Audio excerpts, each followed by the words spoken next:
श्रावण मास महात्यम 14वां अध्याय नाग पंचमी व्रत का महात्यम।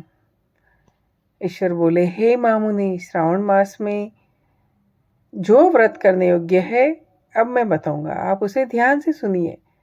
चतुर्थी तिथि को एक बार भोजन करें और पंचमी को नक्त भोजन करें। 5 फणों वाला सुंदर नाग बनाकर पंचमी के दिन उस नाग की भक्तिपूर्वक पूजा करनी चाहिए।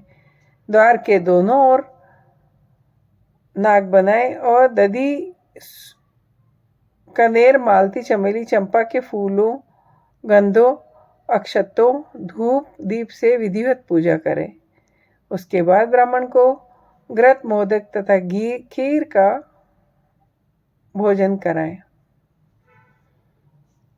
इसके बाद अनंत, वासुकी, शेष, पद्मनाभ, कंबल, कोटक, अश्व, 8वां, धृतराष्ट्र, शंखपाल, कालीय तथा तक्षक, इन सब नाग कुल के अधिपतियों को तथा इनकी माता कद्रु को भी हल्दी और चंदन से दीवार पर लिखकर फूलों से इनकी पूजा करें। उसके बाद वामी में प्रत्यक्ष नागों का पूजन करें। दूध पिलाएं, घृत तथा शर्करा मिश्रित दूध उन्हें अर्पित करें। उस दिन व्यक्ति लोहे के पात्र में पूरी आदि न बनाए। नैवेद्य के लिए गोधूम का पायस भक्तिपूर्वक अर्पण करे। भुने हुए चने, धान का लावा तथा जो सर्पों को अर्जित करना चाहिए और स्वयं भी ग्रहण करें। बच्चों को भी यही खिलाना चाहिए, इससे उनके दांत मजबूत होते हैं। सांप की बांबी के पास स्त्रियों को गायन तथा वादन करना चाहिए। इस दिन को उत्सव की तरह मनाना चाहिए। इस विधि से व्रत करने पर सर्प से कभी भी भय नहीं होता। हे विप्र, मैं लोगों के हित की कामना से कहूँगा, सुनिए। हे वत्स, नाग के द्वारा डसा गया मनुष्य मरने के बाद अधोगति को प्राप्त होता है। इसकी निवृत्ति के लिए पूर्वोक्त विधि से एक भुक्त आदि समस्त कृत्य करे। ब्राह्मणों से नाग निर्मित तथा पूजा आदि आदर पूर्वक करवाए। इस प्रकार 12 मासों में प्रत्येक मास में शुक्ल पक्ष की पंचमी तिथि को इस व्रत का अनुष्ठान करें। वर्ष पूरा होने पर नागों के निमित्त ब्राह्मणों को भोजन कराएं। दान के समय सर्वव्यापी, सर्वगामी, सब कुछ प्रदान करने वाले अंतर नारायण का श्रवण करते हुए कहना चाहिए, हे गोविंद, यदि मेरे कुल में कोई व्यक्ति सर्वदंश से अधोगति को प्राप्त हुआ है, वो मेरे द्वारा किए गए व्रत तथा दान से मुक्त हो जाए।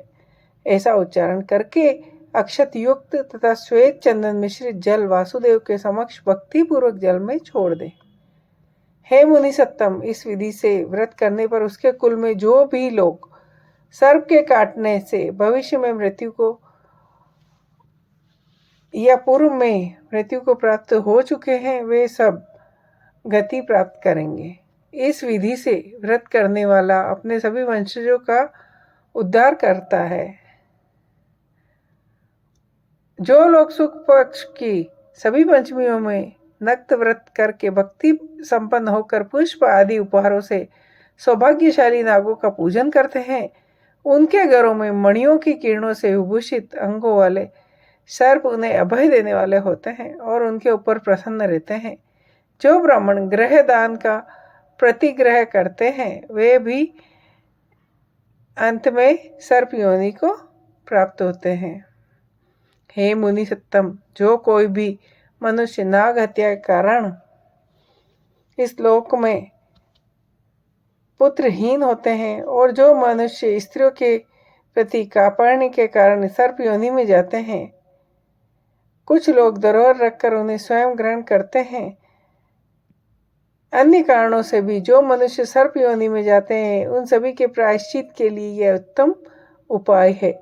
यदि कोई मनुष्य वित्त साठय से रहित हो नाग पंचमी का व्रत करता है, तो उसके कल्याण के लिए सभी नागों के अधिपति शेष नाग तथा वासुकी हाथ जोड़कर प्रभु श्री हरि से तथा सदा शिव से प्रार्थना करते हैं। तब शेष और वासुकी की प्रार्थना से प्रसन्न हुए परमेश्वर शिव तथा विष्णु उस व्यक्ति के सभी मनोरथ पूर्ण कर देते हैं। वह नागलोक में अनेक प्रकार के विपुल सुखों का उपभोग करने के बाद उत्तम वैकुंठ या कैलाश में जाकर शिव तथा विष्णु का गण बनकर परम सुख प्राप्त करता है। हे वत्स, मैंने आपसे नागों के इस पंचमी के व्रत का वर्णन कर दिया। इसके बाद अब आप अन्य कौन सा व्रत सुनना चाहते हो जो बताइए।